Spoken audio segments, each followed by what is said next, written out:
Ba-bam. Oh, sole mio.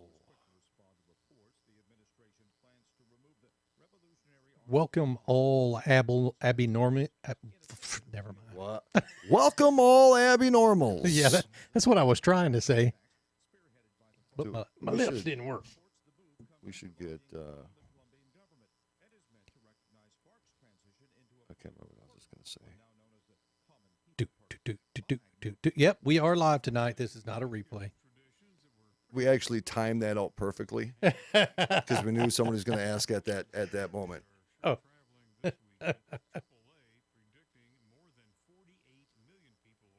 Yeah.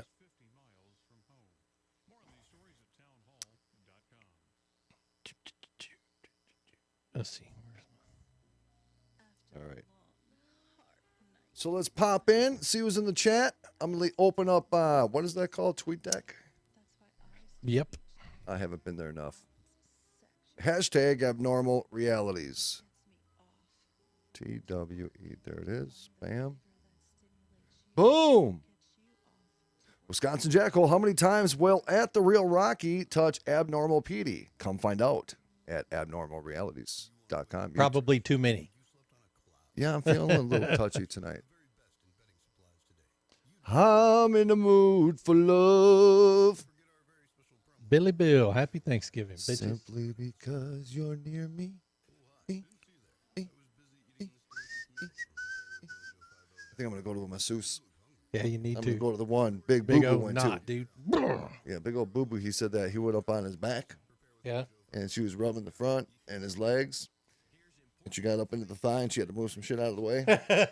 And he said he got all. No way. It was a couple. His wife was right next to him. No And way. she went. Turkey time and stuff. No way. You wouldn't? I wouldn't what? She just had to move it out of the way. She didn't work it. That's fine, but you don't get a big old. Dude, I wish I was to a situation where they had to move my shit out of the way. In my case, they just go, bink. Bink. Thing just goes. Yeah. Turkey time and stuff, Erica says. All right, here we go, folks. What up, my heathen Erica? My fellow heathen sister? Let's do it. Right. U.S. Medical Supply 24 hours a day. 800-597-9323. 800-597-9323. 800-597-9323. Call right now. 800-597-9323.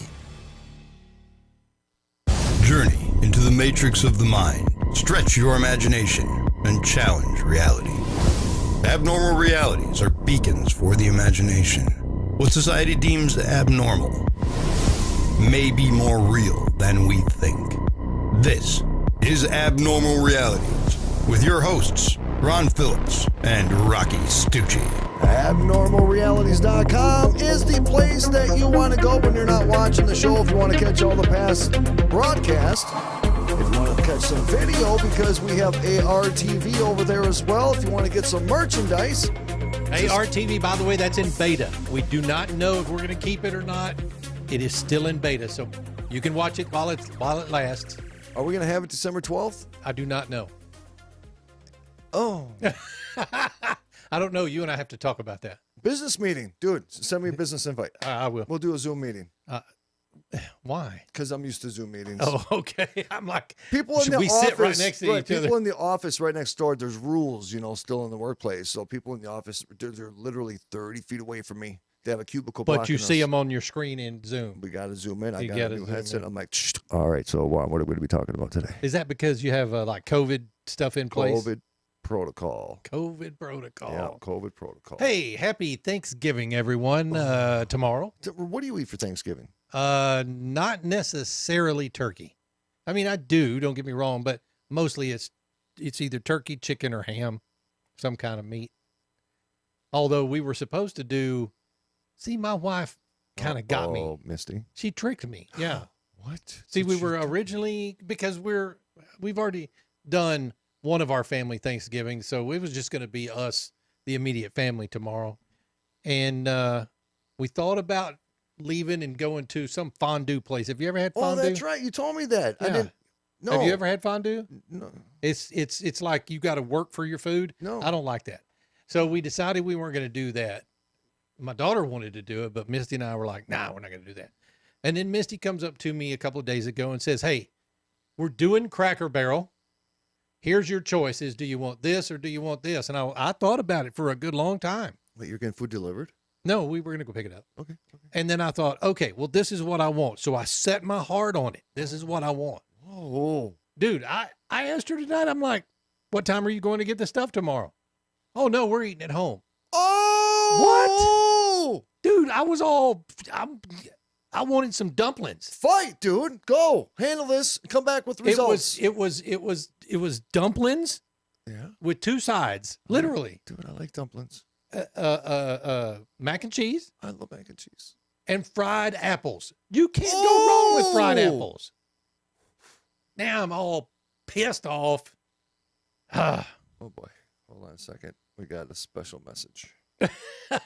Let me see what We don't have a this special is. message. Oh, it is when it says Dominic Izzo incoming. Oh, it's a man. special All right. message. Oh, no, I'm not looking. I don't want to. just check it out, dude. Oh, okay.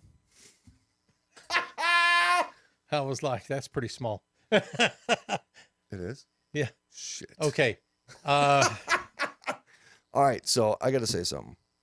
Yes, please. Mama Stucci is going home, or she's home. She's home now. She's home Yeah. now, and I'm so happy to hear that, dude. I really am. I'm telling you. So it was Wayne. And by the way, thank you everyone for all your blessings and your prayers, your thoughts, your manifestation.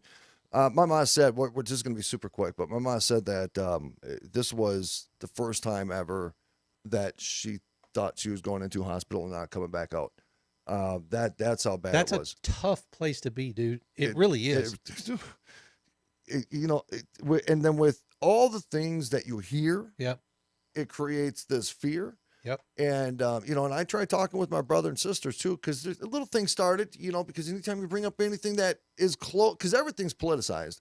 So anytime you bring something up like this, everybody has an opinion. It's just like, everybody just chill. Half my staff had it. Some got super ass sick and some had a sore throat. They all came back to work. Okay. Manifestation, good energy, bring it. Let's just shut up with your personal shit and let's just get on with good Yep. energy for mom. You know what I Amen. mean? Yeah. So, Amen to shutting up with your personal shit. yep, she Keep your personal shit to yourself. dude, say it again, Phillips. Keep your personal shit to yourself. Nobody gives a damn about your thoughts or feelings. Except you and maybe your spouse. Not you even that. You don't give a crap about my thoughts or feelings. Oh! So come on. What are you doing? A little aggressive right now. I'm not trying to be aggressive. Woo! You okay, buddy? I'm not trying to be aggressive. I love everybody. That's You the don't. thing. No, you don't. And I you do. don't have to. I do. Stop. You don't have to Oh my love God. everybody. I do love everybody. I don't. Why? I kind of like people Why do you not love everybody? because I don't. Some people are unlovable. There are people. That You one know right what I'm over saying? there.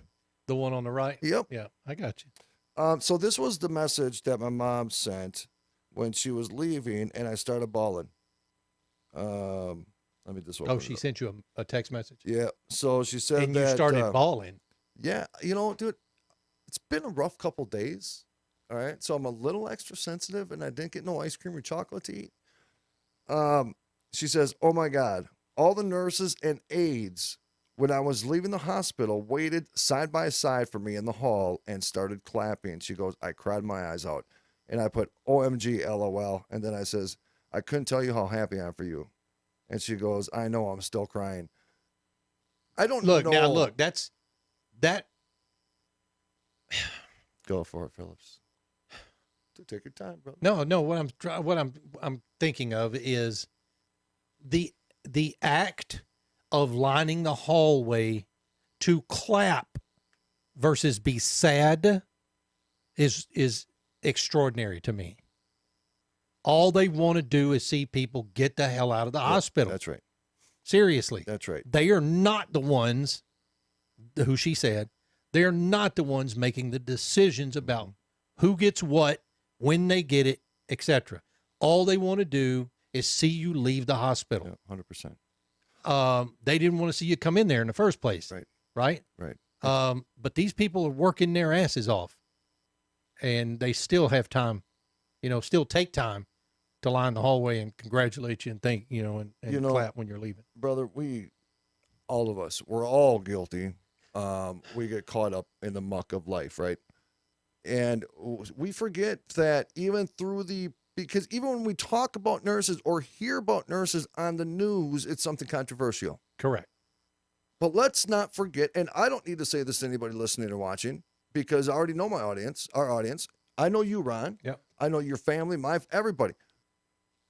We could not express our gratitude, no matter, take all the crap out of the equation. The fact that these men and women go to work every single day, and sometimes they don't get that opportunity to clap for somebody walking down the hallway. Sometimes they're on a gurney going into the morgue. Yeah.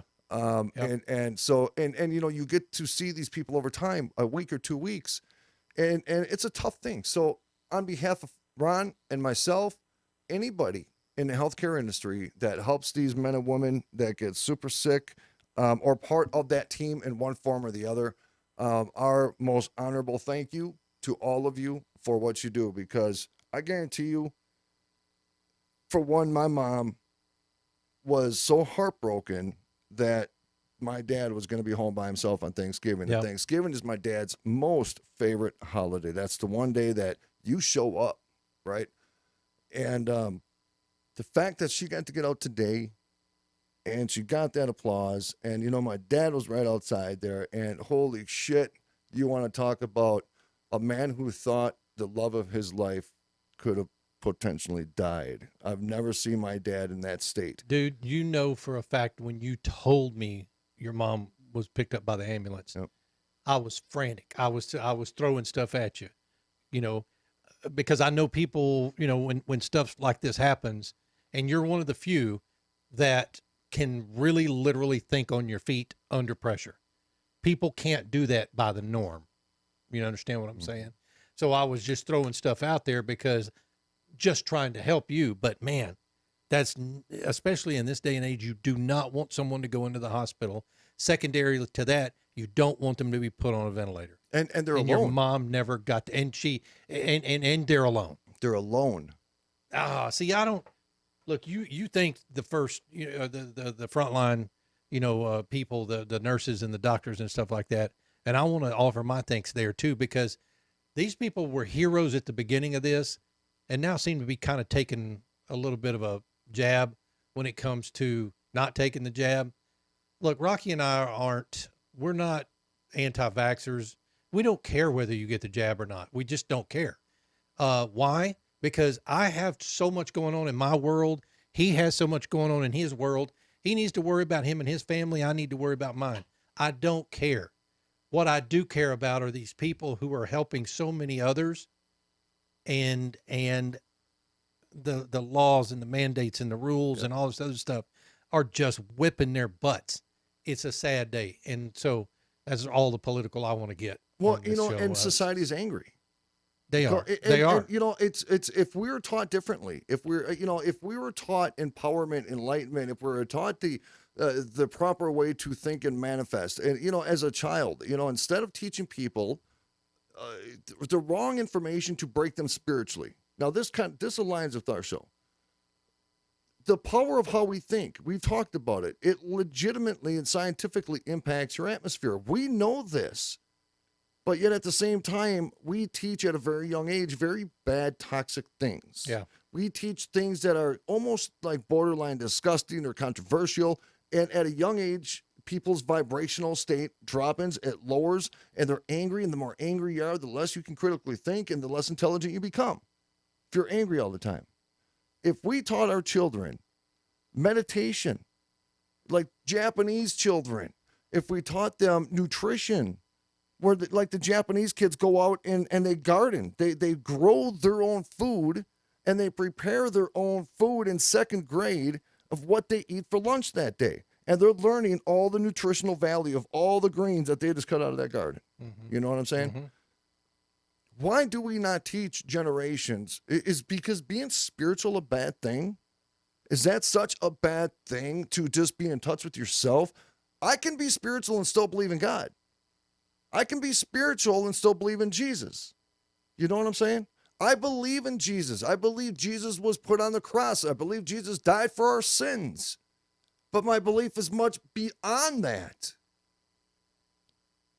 I think Jesus was an alien. No, I don't. But thank you, everybody. Yeah. Thank you, the nurses. Mama Stucci's home. Mom and Dad will be together for Thanksgiving tomorrow. And that's all I give a shit about right now. No, that's And Petey, badass, dude. thank you. Moving on. Moving Moving on up. Did you know before you die, you're going to dream? And evidently, this dream you're going to have was shared by everybody else who has passed away as well. Oh, so without even indulging. What the hell? Yeah.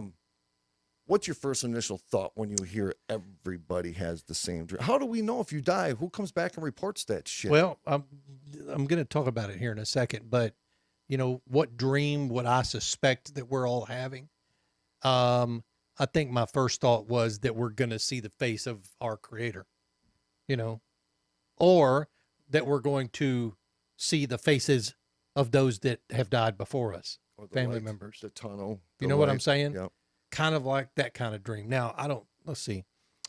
Death is one of the most terrible and expected events that happens in everyone's life. We are afraid of death because we do not know what will happen next and where our soul will go. Are you afraid of death? I don't know. I think so. I think I am. Is it more just not afraid, just the unknown gets you nervous? Unknown. Yeah. Which is going to happen on the 12th. This is probably why many people on the planet are religious. Woo! This allows That them to was good. believe that even after death, they will be fine if they observe important rules during their lifetime. Humanity has been trying to unravel this secret for many years. For all the time of our existence, we have come up with a large number of theories about what happens to us after this fatal event. However, they were all just bare guesses, which were not supported by anything significant. But in our time, science has made a discovery, which, although it does not tell us the whole truth, has brought us much closer to solving the mystery of death. It happened at a hospice and palliative care center in Buffalo. Over the past 10 years, scientists from this center have conducted an experiment that is interesting and important for all of humanity. They could prove that just before death, everyone sees the same dreams. For years, the center staff watched as their patients experienced clinical death. When it was possible to bring people back to life, the scientists who conducted the experiment began to ask them about what the victims saw during the, quote, death. From the very beginning, it became clear that people have approximately the same picture in their heads. However, as good specialists, the staff at the center in Buffalo understood that the sample of patients who survived clinical death should be much larger. So the experiment itself was stretched out for 10 years. As a result, the researchers have accumulated more than 13,000 such people. To confirm the reliability of the data obtained, according to the researchers, 8,000 patients would be enough. But scientists fear that even with so many subjects being studied, the scientific community would still reject the result of their work. Any That's kind 10 of work like years that. of research. I though. agree with you. So the scientists were reinsured and waited until an additional 5,000 patients were recruited before presenting their scientific work to the world. As it turned out, the whole life before our eyes does not pass as it is believed. The researchers claim that 88% of cases during clinical death, patients observed a very bright picture, no grays or dark colors. The remaining 12% reported that the colors in their dreams were, quote, too poisonous. What does that mean? I don't know. 9 out of 10 people whose dreams turned out to be vivid had a conversation with loved ones at this time. Oh. Moreover, much more often, these were deceased relatives with whom the patients had not communicated for more than 15 years. Wouldn't that be a trip if you communicated, or when you were dying, you saw living people in your dreams? That's crazy, right? At the same time, emotions in all subjects were completely positive. In general, it should be noted that none of the patients experienced negative emotions during clinical death. No emotions. 10,000 people Said no emotions. had no negative emotions. Oh, okay. Yeah, that's what it said. It says all emotions in all subjects were completely positive. In general, it should be noted that none of the patients experienced negative emotions. The worst thing that has been observed in patients is indifference to what is happening. However, such cases were slightly more than 1%. 59% of all patients went on a journey in their sleep. Their subconscious was preparing people, quote, for the last journey. And such trips have always been in someone's company. It turns out that our subconscious itself pushes us so that we would not go on this path, alone. The study, of course, did not tell us anything about what happens to the soul of a person after death. However, now we understand that this does not need to be much afraid. That doesn't make any sense. So the bottom line is that if what they're saying is true, and they've documented 13,000 people, that's a lot. It's a lot of people, and there's been no negative feelings. Not one. But the 9 out of 10 of them have experienced some kind of communication with someone that they know who's been dead longer than 15 years. That's weird. It's almost as though the experienced ones are coming to grab the hand. Yeah, they've been around a little bit. You know what I'm saying? You know, it's crazy, right? Well, the thing with science is they're going to try. Well, not try. It's their job. I get it. But they're going to talk about the process of the mechanics of the human brain when somebody is dying. So when we say we see the white light, when we say we see those things, they explain scientifically what's going on in your brain as your brain slowly shuts down, because your brain, and you can actually hear for quite a few minutes after you're dead. So your body's dead. Google that. How long can you hear after your body dies?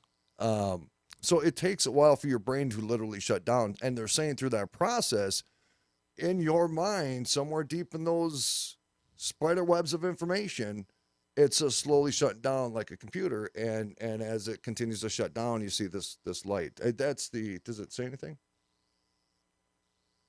Go ahead. I've got to find it though. So science is going to come at that. So if they think they're that confident with their work and their results, then they will never really entertain anything that goes out the realm. Now, I told you guys, I shared the story about my grandmother where science and the doctors and the scientific machines said my grandma was dead. But I was able to communicate with my grandma through her squeezing my hand. So, you know what? Even when we think scientifically that we have come to a conclusion, there's also plenty more of theories, research, and information that could be considered that could expand that specific science. So there was a doctor who absolutely didn't believe in life after death, where your body, you die and you come back to life. And there was this one lady at a hospital. She said that when she died, she actually floated above the hospital. And she saw the roof of the hospital, and she explained the whole story. And they revived her. They brought her back to life. And she told the doctor the experience, and the doctor thought it was this thing in your brain where your brain just starts doing things while it's shutting down, and you have these vivid hallucinations is what they'll probably call it. Some scientists have studied near-death experiences to try to gain insights into how death overcomes the brain. What they found is remarkable. A surge of electricity enters the brain moments before brain death. On one 2013 study out of the University of Michigan, which examined electrical signals inside the heads of rats, found they entered a hyper-alert state just before death.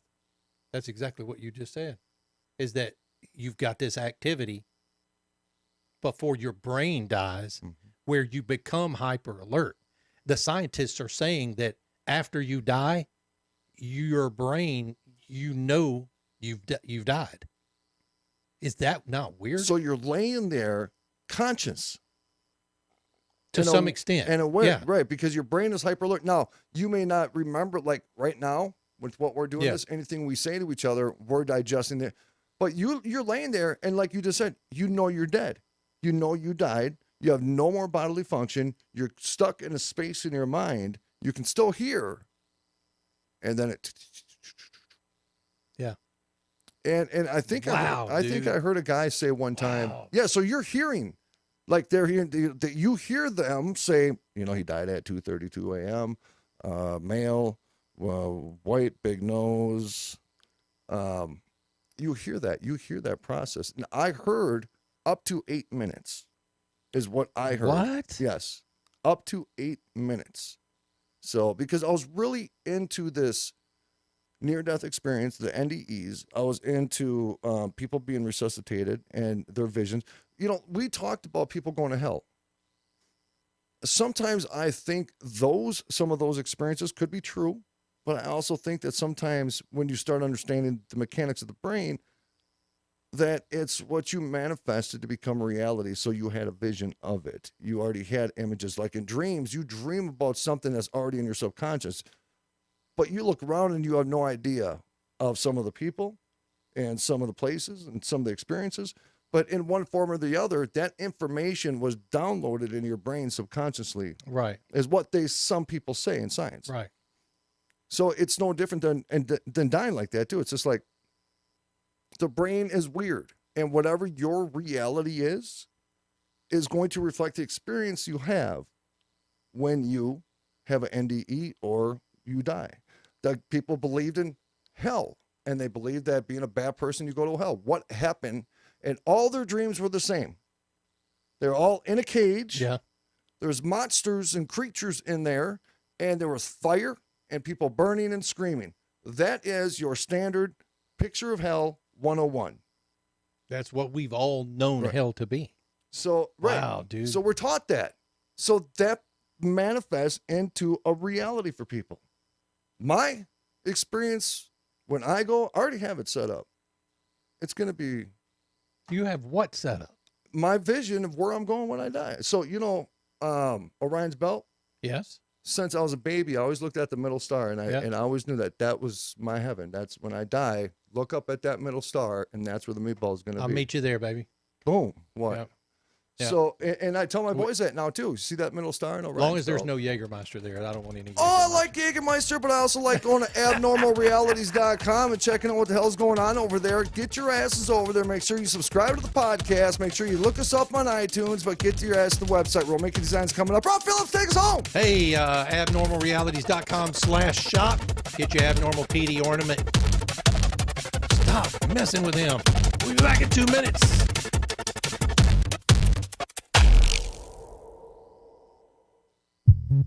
At Romika Designs, we're more than just a laser engraving and specialty design company. Much more. I'm Ron Phillips, co-owner of Romika Designs, and if you can dream it, we can probably make it. We can custom laser cut and engrave on nearly all material. Great for one-of-a-kind gifts, home decor, business and specialty items, or personalized and logo designs created just for you or your company. Allow us to become your go-to gift and specialty project partner. Romika Designs can help make your ideas a reality. We're ready to help you design and create that special gift for any occasion or engrave your personal or business logo on just about any product. View our designs at romikadesigns.com or simply email us with your ideas.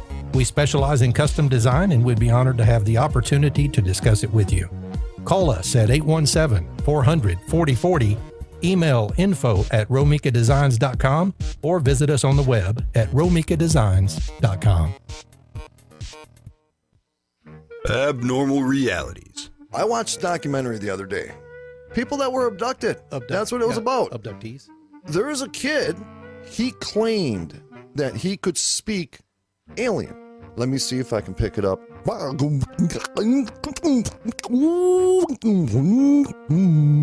And he was serious, dude. I got chills watching it. Then what was that sound you were making just now? I don't know. It was what they did.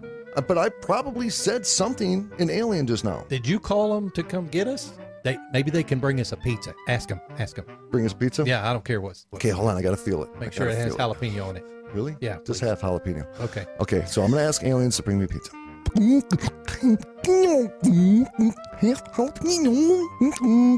Do they deliver it in 30 minutes or less? It's on the way, or it's free. Abnormal realities. With Ron and Rocky. 8 p.m. Eastern, Mojo 50.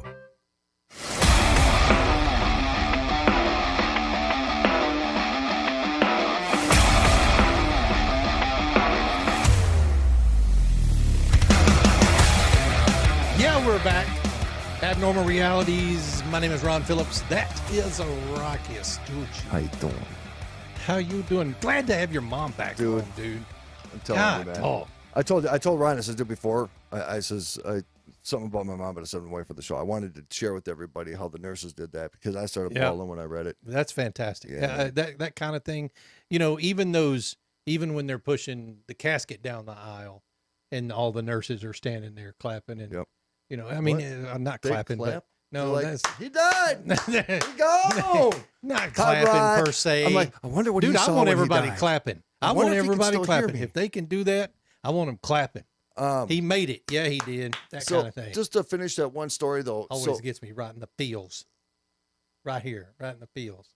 That's what. dude, when you sing karaoke, you do that. You grab your chest. You're like, You got to. It's not heartfelt unless you feel your heart, right? Okay. all right. So she explained to the doctor what her vision was when she died, and the doctor said bullshit. And so she started explaining. She goes, I was above the hospital. I was looking down at the hospital roof, and there was like a big red or a big blue tennis shoe that was right by this air conditioning vent or whatever. And They went up there and found that. they went up and freaking found tennis it shoe. exactly where she said it was. Oh man. Yep. So then you hear stories like that, and then you're like, damn it. Okay, so you want to respect the science of it, but also understanding that there is so much more to trying to understand our reality, our existence, our evolution. Like I say a million times, 1,000 years ago, they were the most advanced species. Yep. You know Yep. what I'm saying? And now here we are, saying it today, and we're going to say it again next year, and we're going to continue to evolve and continue to understand science. But hopefully, science starts incorporating a lot of forms of natural healing, spiritualism, the power of manifestation into real science. Because if we can combine the two, where we respect the science and not just this or not, this and that, we would evolve as a mentally more structurally sound species and maybe just not be really big pieces of shit. Well, yes, because that's kind of where we're at right now. Yeah, just a little bit, just a little bit. So I just wish that bothers me. It just bothers me that we teach that. And anybody here, and I know a lot of you that are watching and listening, practice some kind of spiritualism, whatever direction, shamanism or Buddhism, whatever elevated level you go to spiritually, you know exactly what I'm talking about because it does heal. Theta healing. We're going to talk about that in a second, right? Yep. Okay. So Good segue. Yep. Theta healing. When the first thing they teach you in theta healing is real human to human or personal healing. They don't teach the psychicism. They don't talk about ghosts or astral projecting. They talk about healing the body. And the biggest thing about healing is digging so damn deep that you get to that root to pull that root to surface. Right. Here's a perfect example, and everybody listen. I'm going to use a relationship as an example. When you're in a relationship, that's a very toxic relationship, a very abusive relationship, verbally or physically or whatever, the relationship just sucked. You separate from that relationship and you move on with life. Now you hold that into your system, you hold that into your character, and that defines you, that changes you. It changes your moods, it changes your personalities, how you react to people. It defines you differently from the experience, right? Right. So then you go into the next relationship. You go into the next relationship now with more insecurities. Because you're dragging all that shit along You're bringing with it all with Yep. you. And now you have security issues, arguing over the stupidest shit all the time, trust issues, checking their phones or, always checking up on them. Or, he looks over at a chick's rear end or she looks over at a dude's butt and everybody gets all pissed off about it. You know what? You sneak it, so you might as well just do it. You know what I mean?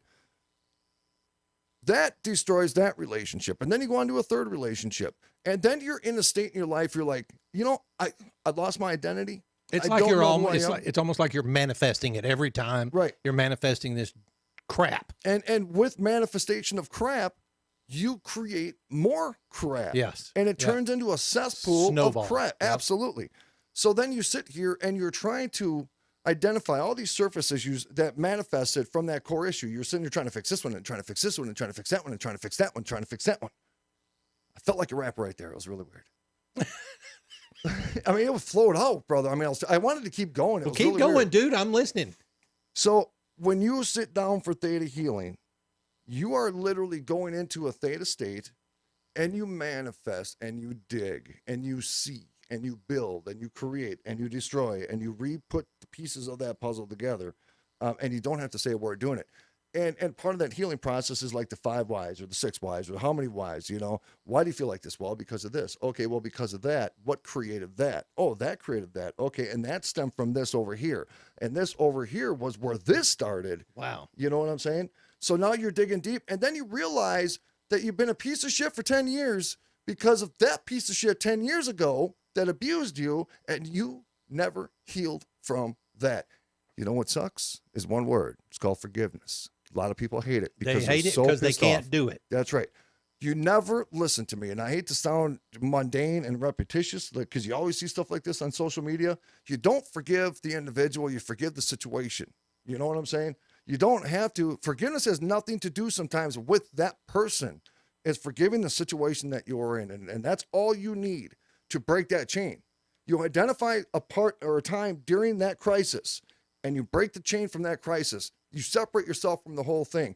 All those surface issues disappear. And that is part of manifestation. That is part of meditation. There's no medicines. There's no counselors. There's no psychologists that are keeping you stuck in that state because they're making money off all your surface issues. Pharmaceutical companies are making money off all your surface issues. I used to be on high doses of anti-anxiety medicine. Mm-hmm. My anxiety went away when I stopped taking the damn medicine. You know what I mean?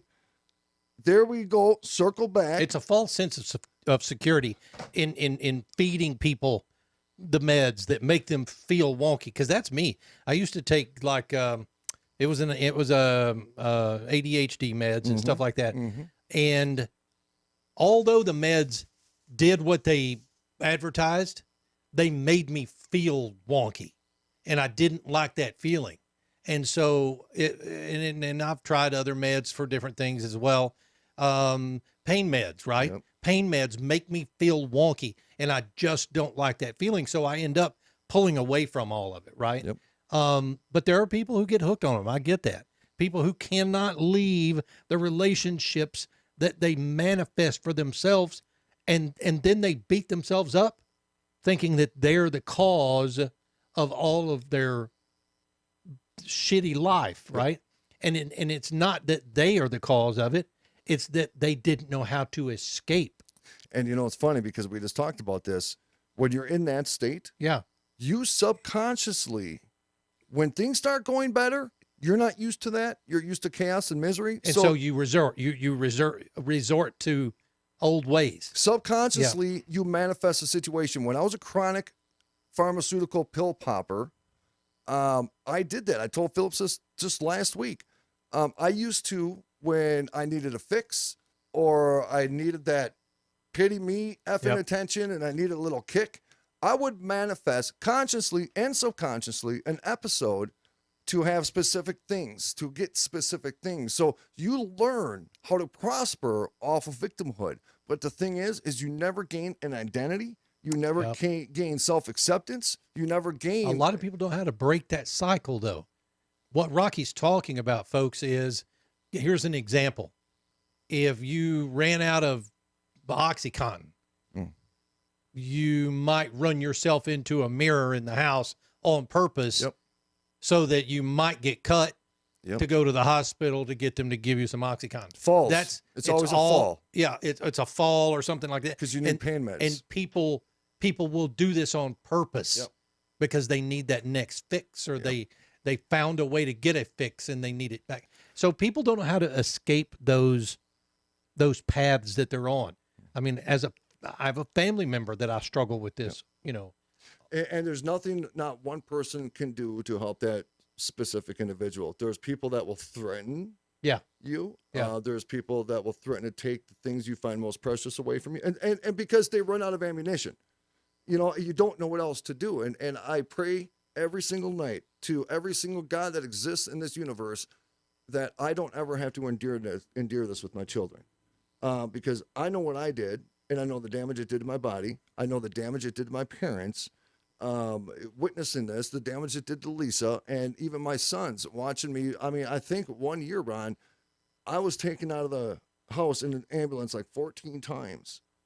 And most of those times was because I ran out of my dope and I fell, or I had chronic pain so bad that I couldn't get up, or I was detoxing so bad that my body was literally shutting down because I was so toxified by the amounts that I was taking. I was prescribed 80 milligrams of Oxycontin twice a day, and there's times I took 2 of them. 160 milligrams. I would run out of that dose 3 weeks, in 3 weeks. And then I'll go to the doctor. How do you even remember that portion of I your life? don't remember barely anything. Wow. And the doctor would give me methadone or fentanyl or whatever it took. I doctor shopped. And at that time, they were giving this stuff out like candy. But that's a relevant point.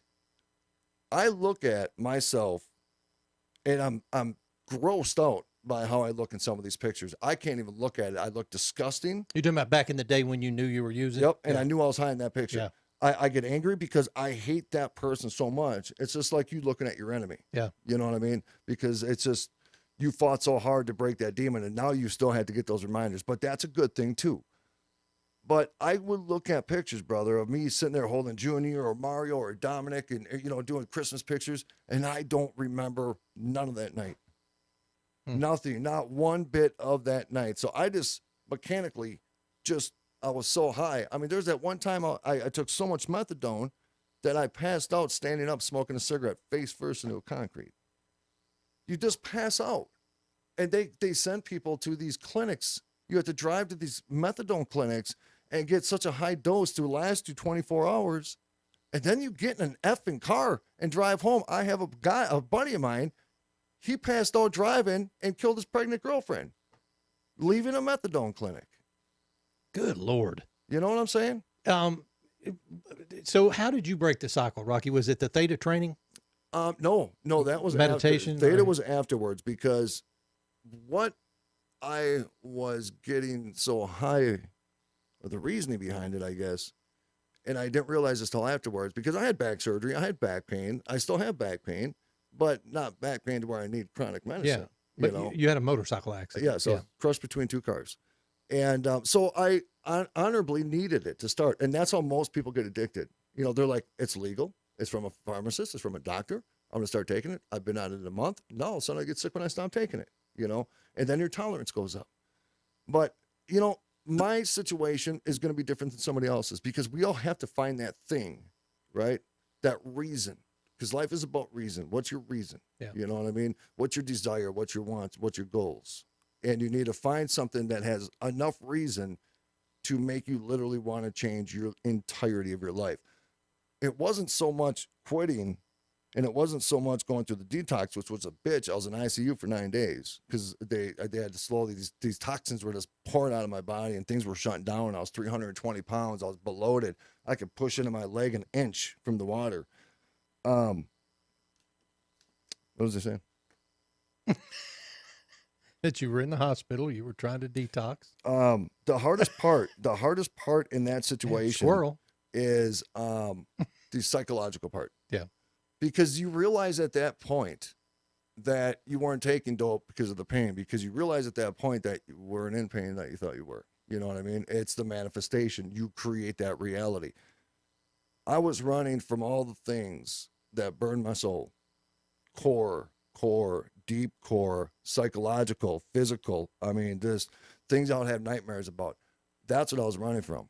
And that's why it was important for me. And I know some people use religion. They go to church on Sunday, they pray, they do the rosary, they go home, and that somehow completes them, right? Mine was a full-time journey for a long time. My healing didn't come from a counselor. My healing did not come from an AA meeting. I didn't go to them. I went to one of them. I told you that story. Guy was crying about something he did 20 years ago. That means he's been holding on to that pain for 20 years. Never let go of it. So I guarantee you that situation created a whole shit ton more situations. And one of them was him becoming a chronic alcoholic. You know what I mean? My journey was through finding my inner self, my identity, because I ran the country. I did a lot of weird shit. I did a lot of crazy shit. And in each situation, you have to teach yourself to be a different person to survive. Yeah. You know what I mean? So you're just not the meatball. Depending on the elevated status of it, the seriousness of it, whatever it is, you have to change. And sometimes you're a monster. You know what I mean? Sometimes those situations but here's you the become a thing. monster. Here's the thing that impresses me so much about the story, and that is your spouse, because you already had kids a Yeah. lot of this time. My children, they're young enough to not remember most of it, but they. You said witnessed there it. was a time when you were either going into rehab or coming out of rehab, or maybe it was when you were going in and they were leaving. No, it was. And I because I couldn't see them when I was in, because they have you on a locked, contained floor. And then I went down to a different floor for regular treatment, and then I was in, and you have to be there a certain amount of time before you can have visitors. And so it was almost probably 2.5 or 3 weeks since I saw him. I could barely talk to Lisa on the phone because of this guilt. Yeah. Because I have nothing to help me escape from those thoughts, and it was horrifying. But so I finally got to see him after about 3 weeks, and I remember them. I don't remember them showing up. I remember them leaving because it was the first time in my life that I felt the separation of leaving. Mm-hmm. You know what I'm saying? And that's what I did to them all the time because of what I was into. And that was the moment when I saw Lisa and Rocky and Mario and Dominic, and they were just tiny little babies with their tiny little tennis shoes, and a couple of them still in diapers. And, they're looking back at me. They're confused. They know that they're at a hospital and they think daddy's sick, but they don't know why daddy's sick. They just want daddy. And when they saw daddy, they're so happy, and they played and they sat on your lap and hugged and hugged and hugged. And when I see him walking away, I says, I don't ever want to see that again. I don't ever want to see that again. And that gave me that additional fight, but I had to learn what worked for me. And whatever spirits roam this universe, they put me on a specific path for a specific reason, because for some reason I had to go through horrifying things in my life. Mm-hmm. So that makes me the soldier And during I certain started situations. saying, you hear people talk about how much stronger it makes you because you've experienced stuff like that. It Well, only makes I you would've- stronger if you get through it. If you get through it and you understand it, Mm-hmm. right? But it wasn't my. I would have given up the strength to not go through the crap that I've gone through in my life. Well, the hardest But- part is going through that. I get that. Going through things. Just going through things and trying to address that. Frick, all this time I played myself as a victim, but now that I'm maturely and rationally thinking about this situation in its entirety, I'm responsible for that. Yeah, I'm responsible for the other victims in my Other life. Yeah. victims. Yeah.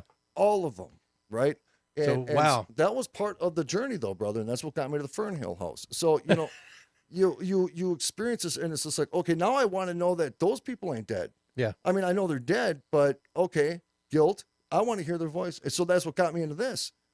And that's what got me into the paranormal and the spiritualism. And so it was meant to be. And I've been through all this and still a Christian at heart. Yeah. So people got to understand that, man. Don't fear what you don't understand. Explore it and understand it and find all the pieces of the puzzle that make you develop into your own identity, into a better person. And don't worry about labels. Do what you have to do, and you are your own label. That's it. Thank you very much. Good night, Texas.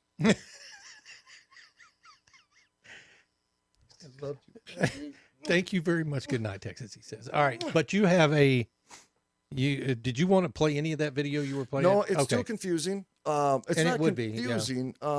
And And we may do it at a future time. It's a we little don't bit of the Fernhill support house. the words. Yeah. But it's for video convenience. Maybe I'll share that video on the Facebook page, or maybe I'll do it on the website and do a little thing. It's a compilation of a whole bunch of different things that we picked up at the Fernhill house before I went into Theta. So again, manifesting, creating a doorway. So anything that's trapped there actually has through manifestation. And you actually hear them identifying about light. One we were talking about is like, he said, I'm late, I'm stuck, or I'm late and I'm still stuck. That was through Theta State. But I told Ron, because him and I were watching this video before the show started, of some of the spirit box hits before I went into theta and during theta and after theta. And you hear the interaction and communication of me with all these spirits in this house. But I told Ron, I says, I think and I truly believe in my heart that I made the situation worse at the Fernhill house. Really? I Because truly you went believe it. into theta? No, Oh. that was more at the beginning stages. Yeah. And I became addicted to that house. So it no longer became about the historical relevance of it, the research, the identities of those that I was communicating with, and then the transformation of information. It became, I'm obsessed. And I think they manipulated me because I was getting EVPs where, I was saying, I got to go. I'm going to go. This is when I was going there by myself. And then that female comes through and she goes, Rocky, please stay. Just like that. Just like she was right there. Rocky, please stay. It became to where when I wasn't there, I wanted to be there. And now it wasn't me going there and doing research. It was me going to these spots, sitting down and talking with them. And then I started bringing outsiders in. And that's where you start bringing in different energies. And that's where it can get kind of sketchy. You got to be super careful on the kind of people that you bring to these. And for the most part, everybody I brought was very above reproach because that's all I work with in the field. But they also have energies and beliefs that they bring into it. And I noticed about 60% of the time in, after about 60% of the time in, maybe 7-8 months in, the haunting started to change. And you started feeling different energy in the house that was not normal to what we always felt. It started feeling darker. It started feeling uncomfortable. It started feeling even when I was with people, I didn't want to be alone. And I never felt that before. Mm-hmm. So with the open, constant communication that we were doing and the obsession with this house that's been haunted for decades, I think we started bringing other entities into the home, and it started getting worse. And that's when we experienced the Big Bang. They never experienced that in the 5 decades they lived in that house. Really? And that was the first time. And we were getting very disturbing EVPs right after that and spirit box hits. And they never experienced anything sinister. So in the paranormal field, if we can't separate, this was a huge lesson to me, dude. If we can't separate the actual work that we're trying to do, like the healers will go there and they'll try to cross over. They'll try to heal. They'll try to work with the atmosphere. They'll try to raise the energy of the location. Investigators will go in there and they will try to obtain EVPs. They'll try to obtain video. They'll try to obtain spirit box, any type of verifiable communication or intelligent communication. And that's how it's supposed to be. When we get hooked on a location and everybody in this field knows somebody, or you have at one point found a location that you become emotionally attached to. And that's where shit gets dangerous, man. You know what I mean? The same guy that is the manager for the Villisca Axe murder house, he was obsessed because he lived right next door to it. So when people paid to investigate there, he watched it. And when people weren't there, he would go over there. He mic'd the entire place. He cameraed the entire place. And that's all he did. And he got invested for about 2 years. And then all this bad shit started happening. All this bad shit started happening with him. So because it was no more about the investigating, he became emotionally attached to whatever energy was in there. And I don't believe it was the kids. I think it's a darker, sinister energy trying to portray itself as a child. The house doesn't go from, people get murdered, and then it goes empty for a while. And then families buy it, and it becomes a regular house, and they live in it, and there's no reports of hauntings. And then all of a sudden, somebody buys this house knowing the history and turns it into the Axe murder house and turn it into an historical landmark. Just like the Hill House. Landmark, but right. Yeah. Making it a thing. People start investigating it, and holy shit, you are guaranteed to get EVPs. You are guaranteed to hear children with your own ears. So did we create that? Did people that came and visited and the belief that that place was haunted, did we bring them back from the dead, or did we manifest that into something new that's not those children? So we do that to locations. So a lot of these locations that are super popular locations where people go to pay and they're booked all the time, and I go to them. I absolutely go to them because I'm going for evidence. I'm not going to wish or hope. I'm going to locations where we're going to experience something or we have a higher chance. But we also change the dynamics of those locations by over investigating them all the time. And again, back to this, we create our realities 1000%. Thank you, Texas. Good night. He says, thank you, Texas. Again. Good night, bitches. I agree. We create our realities. I think as we get closer to December the 12th, I get a little more worried about what I will do and or what I should expect by going to this Hill House in Mineral Wells. You know, and I want to be strong. I want to learn from the fear. I want to face the fear, right? But I still find myself freaking out in certain circumstances or thinking about certain things, you know, where it's, I don't know how to get past that part of the fear. There have been things I've done in my life. I mean, what was that? What? Did you just scratch the table? Yeah, you did. No, I didn't. I heard something. That was weird. Where I've done stuff in my life where I've had to face the fear. You know what I'm saying? What? It wasn't over here. It was actually, it sounded like it was over there, but okay, let me ask you something. Because I know what you're saying. You face that fear, you get through it, and you're fine, and boom, you move on. Real quick. I tell you that I believe that there's something universally that steered me in this direction. I had my experiences like it was all pre-designed. Right. Do you believe that in your journey in life, us being here right now, going there December 12th is part of a design and it is meant for you to go there and experience this? It's all part of your avenue and you don't even realize it. Maybe. Thank you very much. Because I do, and that's what it is. Okay. And that's all what right. the That's reality cool. is going to be. But it's not just me. I mean, we've got family members going. We'll protect them, bro. We got Petey. We're like, no, we know Petey. Big freaking Petey. Petey, man. No Petey will hurt if somebody's hit with him. So just saying. Right in the... I didn't even think about that. Ladies and gentlemen, happy Thanksgiving tomorrow. Please be safe. If you're traveling tonight, please get where you're going safely and come home safely. Just know that we love you guys and we're thankful for you, for watching our show, for sharing the show, for downloading and you know, staying up with us every weeknight that we're here. We don't know yet whether we're going to be doing a show on Friday. We are definitely not doing one tomorrow night. But we'll, you know, if we get ready to do one on Friday, we'll make a post or something. Let everybody know. Rocky Stucci, take us home. Damn, I felt that one. Dude, the other one you said, Rocky Stucci, take us home. Hey, folks, we love you. Again, thanks for all your support for Mama Stucci. She is home. She is with Dad.